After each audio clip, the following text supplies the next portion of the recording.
Coming up next on the Jeff Crilley Show, you're going to meet the great Karith Foster. She's the author of this best-selling book. It says you can be perfect or you can be happy. She'll explain next.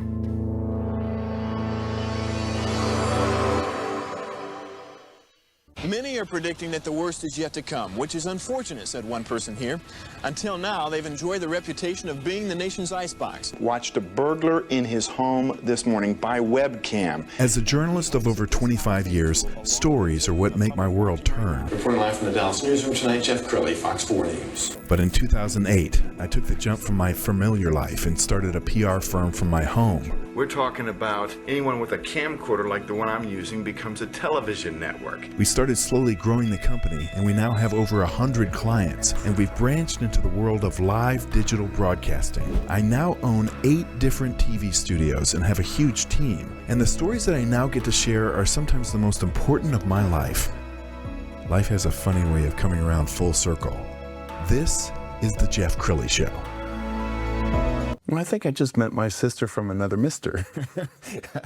We have so much in common, and I can't wait to visit with her after the show. But Karith Foster is in the studio. She's the CEO and founder of INVERSITY Solutions, and she's the author of this best-selling book. I can't wait to get into it. You can be perfect or you can be happy. Nothing could be more true. Welcome to the show. Thank you. Thank you for having me, Jeff. Well, tell us a little bit about your journalism career, because you've been to the mountaintop. I have. I was a double major in college, theater and broadcast journalism. I was told that nobody makes money in theater when they graduate, so I picked broadcast journalism. But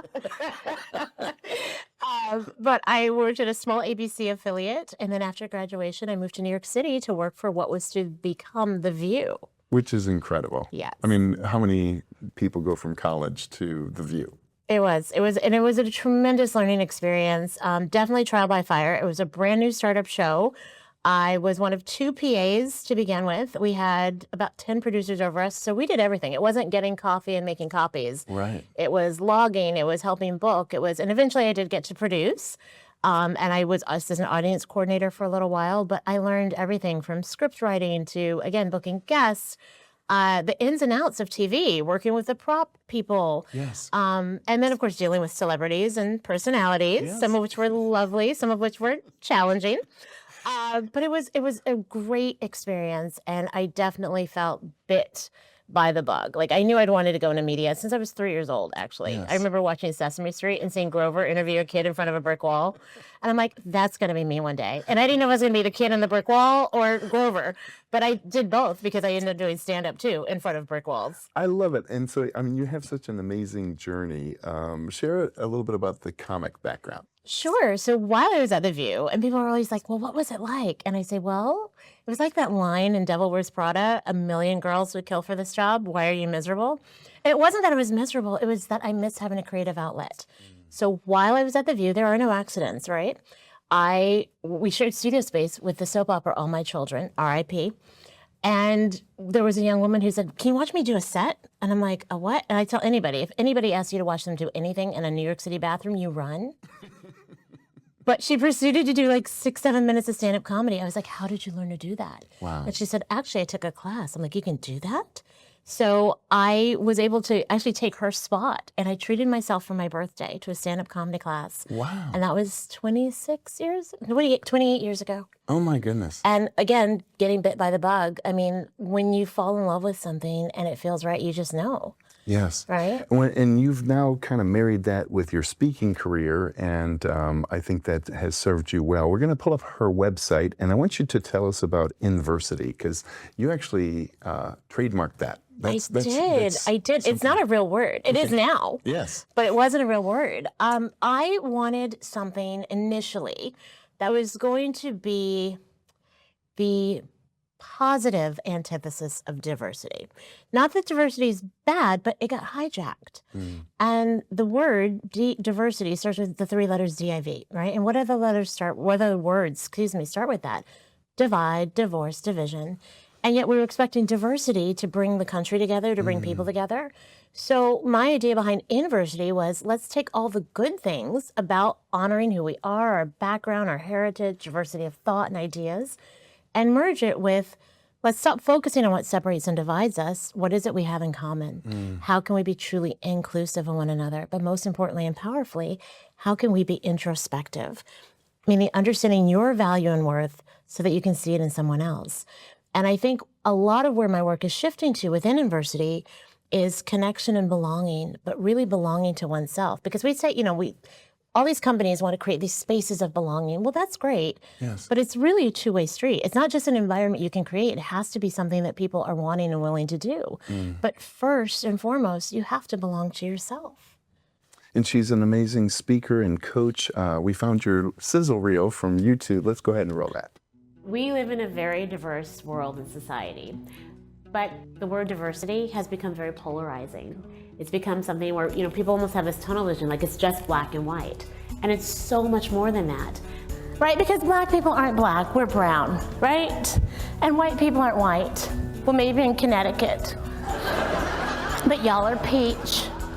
To watch her light up a room that way and make you laugh and use humor, like she says, to heal, and that's so true. And she's just such an authentic, genuine person in every sense of the word. I actually coined the term inversity. And the idea behind inversity is understanding your value, your worth, and your connection to humanity. Because if you can see that in yourself, then you can see it in someone else. And that's how we make the world a better place. I'm so impressed with you. I want to talk about your book. So let's go ahead and put this on the screen so people can see this. You can be perfect or you can be happy. All right, tell us about the title and what does that mean to you? Sure. Well, that title came after a very traumatic experience with my firstborn daughter. I had a very lovely pregnancy. She was born at exactly 40 weeks, but she was only 4 pounds, 10 ounces. So not what the midwife was measuring, not what the doctors were measuring. And she was so tiny she couldn't latch to nurse. And she almost died. Oh, gosh. And I beat myself mercilessly up. One of my best friends came to see me. She's like, Karith, look, you can be happy or you can be perfect. I choose happy. Now, while a chorus of angels should have started singing and the heavens opened up because that was brilliant, it didn't. I just was still but it stuck in the back of my mind. And I, of course, juxtaposed the words, you can be perfect or you can be happy. But I thought about how much of my life I'd been trying to be perfect, the perfect daughter, the perfect friend, the perfect girlfriend, the perfect employee, the perfect wife, and there's no such thing as perfection. And what was that attempt at perfection costing me? It was costing me time. It was costing me energy. It was costing me joy. It was even costing money. And what I've come to realize is that perfection is a lie. And it's not that I don't want people to strive for excellence, because that's what you should strive for, excellence, not perfection. But happiness is a choice. Yes. And there's a caveat to that, though, and that's that happiness isn't constant. And that's actually okay, and that's a good thing, because if we didn't have the low times, we wouldn't be able to appreciate the high times. And all of them are temporary, right? So if you understand that, that you can choose happy and that when you aren't feeling so great, it's temporary, I feel like that's the code to living your best life. All right, give us one of the takeaways from the book. Sure. I would have to say one of the ones that's been most challenging for me, because I call it getting back to the basics. And I even have a speaking program around it, a coaching program around it. And each of the letters, basics stands for something. But the A is ask for help. And I think that's really challenging if you are a people pleaser, because you're the one always helping other people. I think it's very challenging if you're strong and independent, because, in your mind, and only in your mind, is asking for help a sign of weakness. Because quite honestly, everybody asks for help every day. Yes. We go to doctors, we go to the grocery store, we go to school, because we can't do it all by ourselves. Why do venture capitalists exist? Because people need help, yes. Right? Why do restaurants and corporations have listings for help wanted? Because they need help. They can't do it all by themselves. So if we could get that mindset as individuals, we'd be in a much better place, knowing that asking for help is actually brave, courageous, and a show of strength. Okay, you do a lot of keynote speaking. Tell us why corporations and associations bring you in. Well, I think they love the fact that I'm a little funny. So it's not going to be a boring, finger-wagging experience. But I have the God-given ability, and I'm so grateful to get people to feel comfortable enough to open up, to get people to have the ability to reflect in a way that brings forward change versus, oh, that was a nice message. Now let me go back to doing things the way that I did before. Yes. That is why I think I'm effective as a speaker and why people bring me in to consult, to work with their teams. So it's not just one and done, because a lot of this messaging is, yes, it does feel good, but you have to create some kind of continuum and consistency with it. Yes. Well, and I think the challenge of being a leader today is different than it was 50 years ago. When I was growing up, it was the boss said, my way or the highway. Any questions? And these days, you know, the Gen Z is graduating college and they want a seat at the boardroom. Talk about the challenges that leaders face these days. Absolutely. Well, I think it all boils down to communication and healthy communication. And I think because we are so cognizant of people having different styles and abilities in their ways to communicate, it can clog things up sometimes even. And quite honestly, the best thing leaders can do is be authentic, be real, and say, I don't have all the answers all the time. I'm here to guide you. I'm here to learn as well, but I'm open to hearing what you have to say. Being open for feedback, being open for suggestions, being open to learn themselves. And the great leaders that I meet, they are always the ones who are constantly learning. They know that they have to keep reading the books. They keep going to workshops. They have executive coaches like me come in and work with them because they know they don't have all the answers. It's the people that think they've got it all down that are the problem. All right, I don't identify the client, but tell us a success story that you're proud of. Sure. I spoke at a university in West Virginia. Actually, no, it wasn't a university. I do speak at a lot of universities, and even Stanford Graduate School of Business. But it was a private boarding school for young men. And after coming and delivering a talk about INVERSITY and creating community, I had one of the longtime teachers come up to me and say that she was getting ready to resign. And after hearing me talk, she wanted to give it a go again, and she wanted to stay because she knew she was making a difference. But she'd felt so isolated, and part of that was self-isolation.